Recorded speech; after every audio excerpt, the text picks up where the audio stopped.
Amen. For freedom, Christ has set us free. That's what St. Paul says in our second reading this morning. We Christians have been set free. Through the sacrifice of Jesus Christ, we are free from the law as set out in Leviticus and Deuteronomy. But are we free to do our own thing? Free to live on the wild side because it doesn't matter since we've all been forgiven anyway? Well, of course not.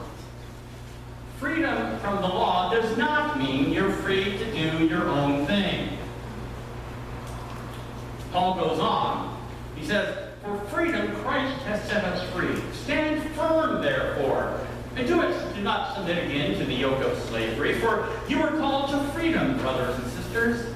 Only do not use your freedom as an opportunity for self-indulgence, but through love become slaves to one another. You know, years ago I was serving a congregation where I had a retired pastor in the congregation. Sometimes it works very, very well. Sometimes it doesn't work so well. This case, it didn't work so well. But because where he spent all of his career in a little tiny church in Ohio, he was very, very, very, very set in his ways. He didn't believe in doing estimate of giving or anything like that. It was really doing harm to the congregation as a whole. But every time I talked to him, I thought I, could come to a collegial agreement. He would always say, I am free in Christ to say whatever I want. Well, eventually I had to get the bishop involved because,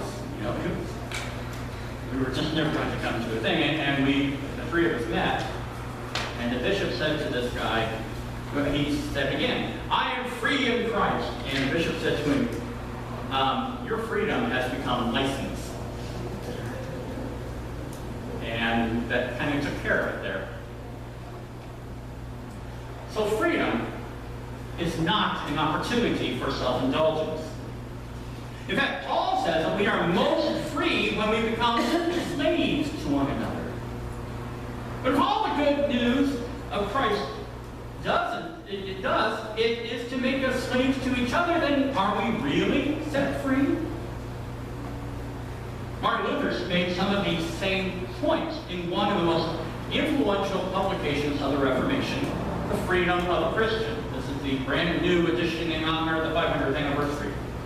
Freedom of a Christian. And he said, I shall set down the following two propositions concerning the freedom and bondage of the Spirit. A Christian is perfectly free lord, subject to no one. A Christian is a perfectly dutiful servant, subject to all. In other words, to be free in a Christian sense means that you are everyone's slave. According to Luther, it's through faith that the Christian has been united to Christ like a bride to her bridegroom. That we have been married to Christ, and like any good marriage, it means we share everything in common. Basically, it's all community property. So what does Jesus bring into the marriage? Jesus brings into the marriage his death and his resurrection, his conquest over sin and death and meaninglessness. He brings righteousness and holiness to our marriage with him. They're all ours now. Nothing, not our sin, not our insecurities, not our doubts, not our inferiority complexes, not our arrogance, not even death can conquer us now. We are all free from those anxieties. God affirms us. God sets us free. Even the doubts and the fears about our own futures don't matter anymore because those doubts and those fears ultimately cannot defeat us. The death and resurrection of Jesus Christ has conquered all of them for us. Now, of course, that doesn't mean that we're free from all temptations.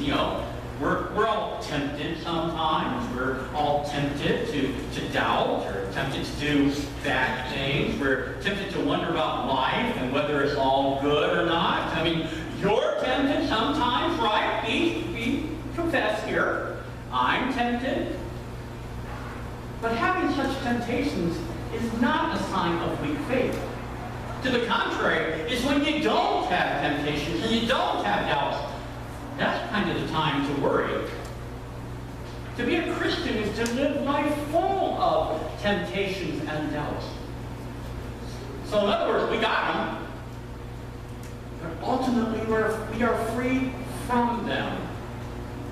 They simply don't have a chance against our bridegroom, Jesus Christ, and the family inheritance that he has given us. That nothing, not even our doubts about God, our failure to keep the commandments, our fear of death, our insecurities, or anything like that can harm us or condemn us, because you and I are really, truly, ultimately free in Christ. Oh, it is great to be free. It is great to be free, but again, we're not free just to do our own thing. Again, we are slaves to one another. And freedom from the law does not mean that we should totally neglect God's law either. The commandments still need to be taught. They still have a role as our disciplinarian and our tutor, condemning us in our sin when we get to, shall we say, uppity, to remember our sin, to think that the freedom we have is something that we got without Christ. We see you and I, the commandments. They set us straight, and when we start thinking and we start acting in that way. However, you're always looking for an opt-out option for the commandments. Here's one. If they interfere with our doing the Christ-like thing to one another, then we are free from keeping the law. You know, in those cases, because we are slaves to our neighbors, and we've been called to serve our neighbor, when keeping the law would get in the way of such service, we're obligated to disobey the law. And don't take my word on it. It is Luther who said that. It is Paul who said that. Paul says that the whole law, all of the law, is summed up in a single commandment: that we love our neighbors as ourselves. So when you're loving your neighbor as yourself, then you are fulfilling the law.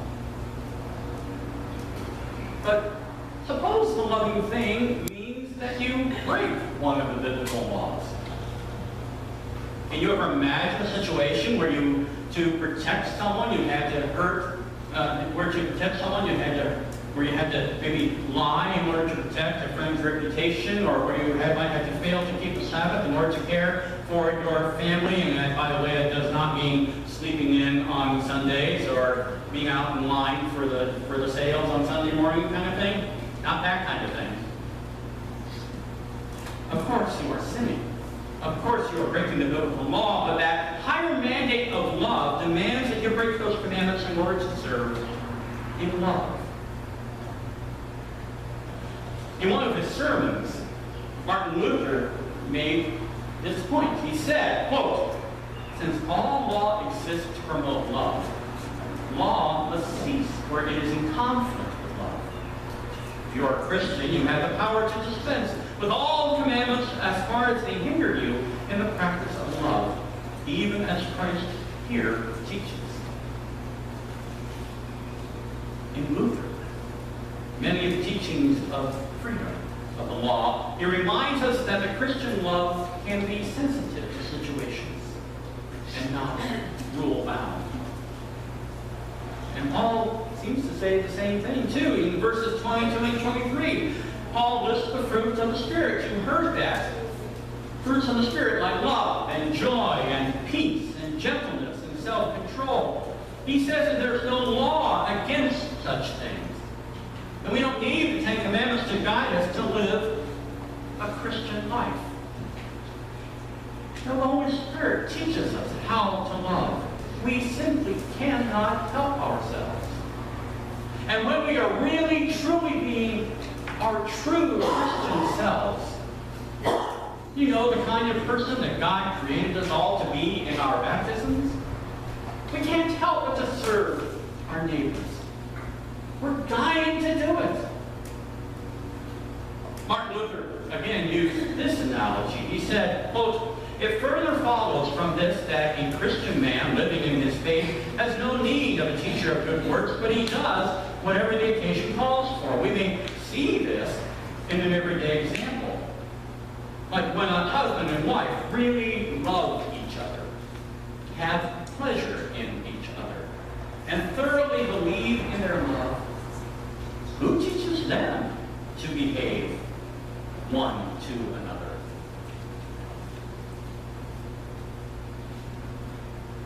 You don't want someone giving you a set of laws to teach you how to love your spouse, or relate to your parents, or to your friends, or even how to love yourself, do you? Because when you love them, you just know what to do.